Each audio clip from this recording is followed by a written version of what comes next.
Welcome to the podcast about investing in startups, where existing investors can learn how to get the best deal possible, and those that have never before invested in startups can learn the keys to success from the venture experts. Your host is Nick Moran, and this is The Full Ratchet. Welcome to another special release of Investor Stories.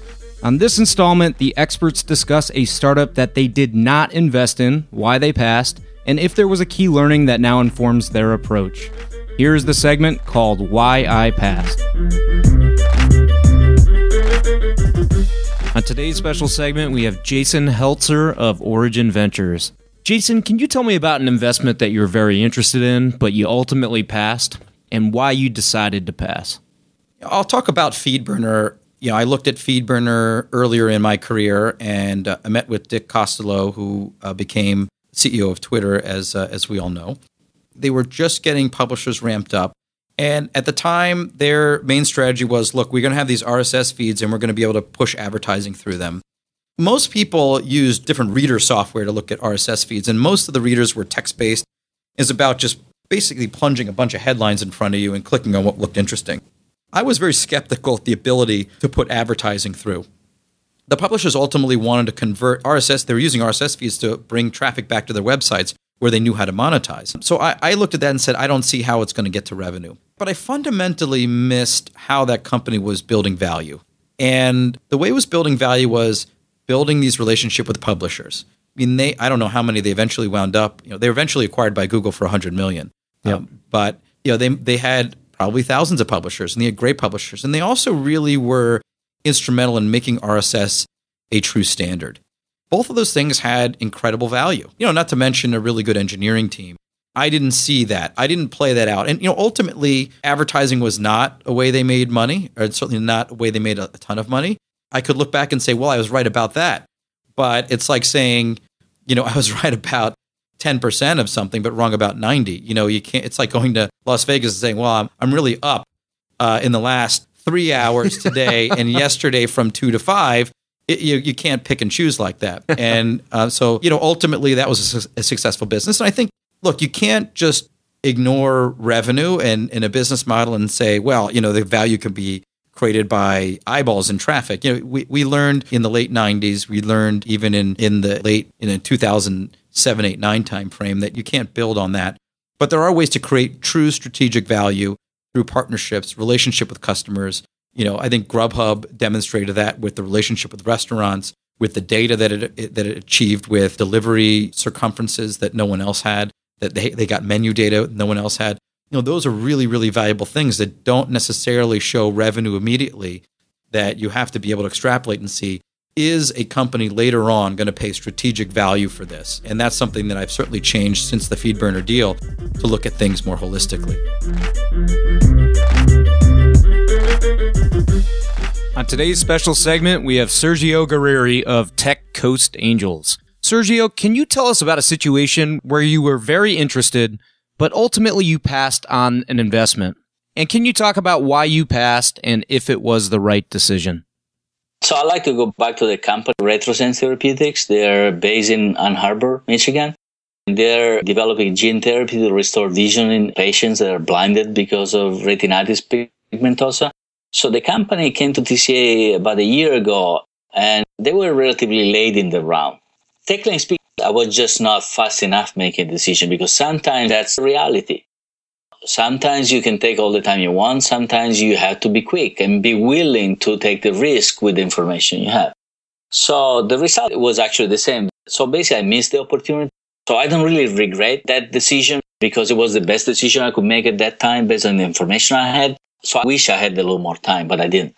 The reality is that, again, the reason why we invest as part of a network is because we have a lot of expertise, right?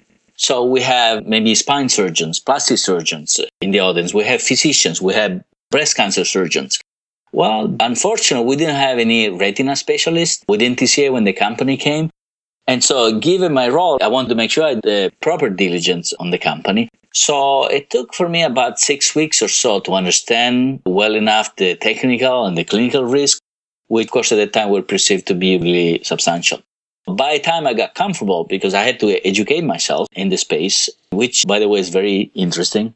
And that's part of the reason why I do TCA investment, because it's an excuse for me to read a lot and to educate myself about areas that I've never been involved in, right?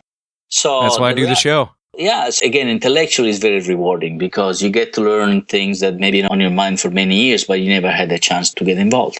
So reality is just, I took about 6 weeks or so. And by the time I got comfortable, it was just simply too late that the round was on the way to closing. And then I kind of missed my chance. So hopefully there will be a future opportunity, but I don't regret. I just wish them the best. And I think they're doing well now. And hopefully they'll come back to TCA at some point in the future. Because again, these companies will keep going and will need more money, as I said before. And sometimes it's not that they need more money because the company is not doing well. The company is still doing well, but again, things change. And based on circumstances, there is a need for loan. It might be at a higher price, right? So that's what you pay for. When you miss your chance, you might have another opportunity in the future, but most likely it's going to be at the higher cost. But that's fine. Again, that's part of the game, right? It's part of the risk versus reward. Well, and the next one that comes through the funnel that's got a similar profile, I'm sure you'll be able to act with more speed. Well, you just need to be comfortable. So it's not about speed for me. You just need to be comfortable. If you have all the information you need within a week or two, I have no problem making a decision. However, don't rush. So that would be maybe my advice. Don't rush if you don't really fully understand the risk, because eventually you're going to get it. Eventually you're going to regret it, because you need to be very aware, very conscious. And you need to be comfortable because you want to sleep at night, right? Yeah, that's my number one priority. Even if I made a decision that the time sounded good and then the company didn't make it, I did my best. I'm comfortable with the risk. I'm comfortable with losing that investment. That's why you need the whole portfolio. You can't really count on one single investment. You need to build a portfolio, because if one doesn't make it, it's okay. It's part of it. I mean, you should expect it. So, and you still want to be able to sleep at night, even when a company goes down. Maybe you'll miss one night of sleep, but no more than that. In this special segment, we have Mamoun Hamid of the Social Plus Capital Partnership. Mamoun, can you tell us a story about a startup that you chose not to invest in, why it was that you passed, and if there was a key learning that now informs your approach? Yeah, so it's a good question. It's always a great one. It changes over time. And I remember early on in my venture career, I had a chance to do the Series A in Yelp, which was started by a good friend of mine, Jeremy Stoppelman. And it's always a blend of you work within a firm, and in a firm, there are lots of decision makers, not just one. So even if you, let's say, wanted to do an investment, there might be others you have to convince. So in that case, I probably didn't do a good enough job convincing my partners that we should have done the deal. Even though I became personally involved with Yelp because my firm at the time, USP, didn't do it. But more recently at Social Capital, we've unfortunately missed opportunities to invest in Uber probably about 2.5 years ago.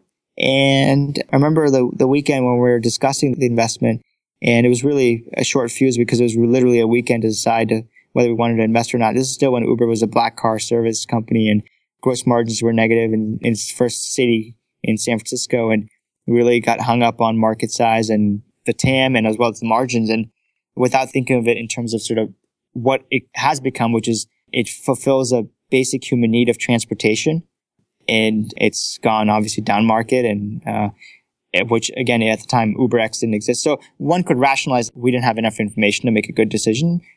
But that's definitely one where you look back and say, man, we missed a big one. Is it typically a business where there's one thing that stands out, like total market size, TAM, or another metric that causes you to pass? Yeah, I think it's in consumer businesses. A lot of times, like in this on-demand economy, it's a lot of times it's gross margins where you're spending a lot of money to grow, to build that city by city. Like in the case of a Groupon, a Living Social, you had to go city by city. There's a lot of manual, a lot of people to be hired. In the case of Uber, same thing. Or there's a lot of companies like even Instacart or DoorDash are going city by city. Lots of capital raised to just sort of stamp out the footprint. And there it's a lot about gross margins, and that's where you tend to get hung up. And I would say all is well in an environment like this where you can continue to raise money. Any blip in the markets for any of these companies, and you could really be toast. And, I think a company like Uber is really set because of the war chest. But I think this is a topic du jour in Silicon Valley, is the crazy burn rates. But some of these companies will be caught red-handed when the music stops. Obviously not, wish for that, but it can certainly happen. And, it's actually kind of happened in the e-commerce space, where there's a lot of funding for e-commerce startups over the course of the last decade. And I think we sort of publicly know about Fab, and we know about things like Guilt, which is still a good company, but it was poised for greatness 5 years ago. And even in those companies, those gross margins, like e-commerce, it boils down to, is it really just a 1 to 2 times revenue business? And these companies being valued at 90% gross margin businesses, which they're not. That will wrap up this installment of Investor Stories. Head over to thefullratchet.net to leave a comment, sign up for the newsletter, or find resources discussed on any of the episodes. Until next time, remember to over-prepare, choose carefully, and invest confidently. Thanks for listening.